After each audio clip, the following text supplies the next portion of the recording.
ప్రజాగ్రహంతో Hydraa U turn తీసుకుందా? నిన్నటి వరకు తగ్గేదేలే అంటూ గర్జించిన హైడ్రా ఇప్పుడెందుకు సైలెంట్ అయిపోయింది? FTL బఫర్ జోన్ అంటూ బుల్డోజర్లతో భయపెట్టిన హైడ్రా వెనక్కి తగ్గినట్టేనా? హైడ్రా కారణంగానే హైదరాబాద్లో రియల్ ఎస్టేట్ పడిపోయిందా?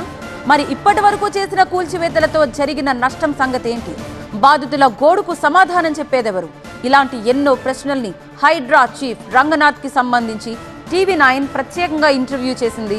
గత అనుభవాల నుంచి ఎవరైనా నేర్చుకోవాల్సిందే అంటున్నారు రంగనాథ్. హైడ్రా ఏర్పాటైన తర్వాత అనుభవాలతో తాము కూడా నేర్చుకున్నట్టు చెప్పారు.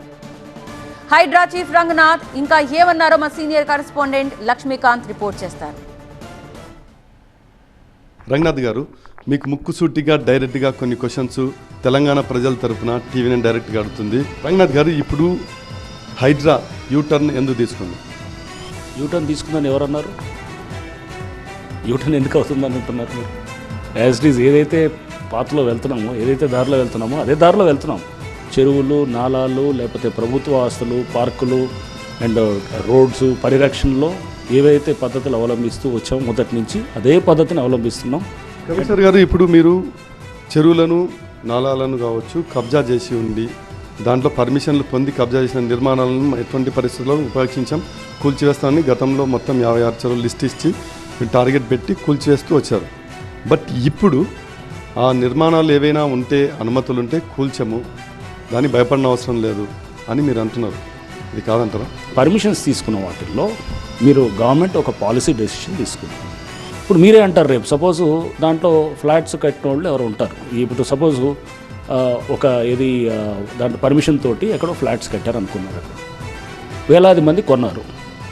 రేపు అది సపోజ్ అక్కడ కూలుస్తాము లేకపోతే చేసామనుకోండి, దాంట్లో అప్పుడు రేపు వాళ్ళకి కంపన్సేషన్ పార్ట్ ఉంటుంది. అండ్ ఉత్తి ఫ్లాట్స్ కట్టే ఫ్లాట్స్ను రియల్ ఎస్టేట్ కంపెనీల మీద ఎందుకు వెళ్ళాలంటారు. రేపు అంటారు, మరి సాధారణ చాలా 5 మంది ఇల్లులు కూడా పర్మిషన్స్ తీసుకొని కట్టారు, వేలాది మంది లక్షలాది మంది అట్లా ఉంటున్నారు, మరి వాళ్ళని ఎందుకు కోలవట్లేదని అడుగుతారు. రేపు అదే రియల్ ఎస్టేట్ కంపెనీలు అడుగుతాయి అన్నమాట. సో అన్నప్పుడు దానికి సమాధానం ఏం చెప్తాం? అంటే మీరు ఉత్తి రియల్ ఎస్టేట్ కంపెనీలు ఎందుకు టార్గెట్ చేస్తున్నారు అని అడిగితే దానికి ఏం చెప్పాలి మనం? సో అంటే ఇది అందరికీ అనేది చట్టం అనేది అందరికీ అప్లై చేయాలి. అందుకోసమే డిమాలిషన్ పాలసీ తీసుకొచ్చినప్పుడు జూలై 19th నుంచి ఏదైతే కనుక హైడ్రా ఆవిర్భావం నుంచి ఆ తర్వాత ఏ పర్మిషన్స్ ఇచ్చినా కానీ కూడా తప్పకుండా దాన్ని స్క్రూటినీ చేస్తారు. అంతకుముందు ఉన్న పర్మిషన్స్ని అది తప్పకుండా యాక్సెప్ట్ చేస్తాము. ఎందుకంటే గవర్నమెంట్ ఒక పాలసీ డెసిషన్ తీసుకుంది. దానివల్ల వచ్చేటువంటి సమస్యలు ఇట్లాంటివి ఉంటాయి. రేపు దానికి కూలిస్తే కనుక రేపు అది ఇదే మీడియా మీరు ముక్కుసూటిగా అడుగుతున్నారు అంటున్నారు కదా, మరి ముక్కుసూటిగా అప్పుడు చెప్పాల్సి వస్తుంది. రేపు మనకంటే ఏంటి ప్రాబ్లం? రేపు ఇట్లా వేలాది మంది కంపెన్సేషన్ వేలాది కోట్లలో ఉంటుంది, దానికి ఎవడు కంపెన్సేట్ చేస్తాడు అని అంటున్నారు. ఈరోజు మీరు ఇప్పుడు ఏదైతే నిర్ణయం తీసుకున్నారో ఇదే మాట ముందు ఎందుకు చెప్పలేదు?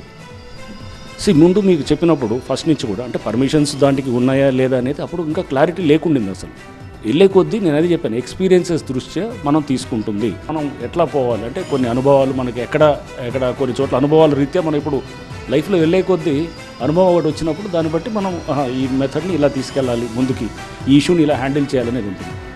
మీ కేవలం మీ అనాలోచిత ఆలోచన చర్యల వల్లనే హైదరాబాద్ బ్రాండ్ ఇమేజ్ కావచ్చు, హైదరాబాద్ రియల్ ఎస్టేట్ కావచ్చు మొత్తం కుప్పకూలిపోయినదని బలమైన విమర్శలు వస్తున్నాయి. అనాలోచితం ఎందుకు అనుకుంటారు? మేము చేసిన ప్రతి డిమాలిషన్ కూడా పర్ఫెక్ట్గా నేను డిమాలిషన్ది మీకు ఇచ్చాం, ఇది క్లారిటీ ఇచ్చాం. ప్రతి డిమాలిషన్లో కూడా ఎందుకు చేసామనేది కూడా కారణాలు చెప్పాం.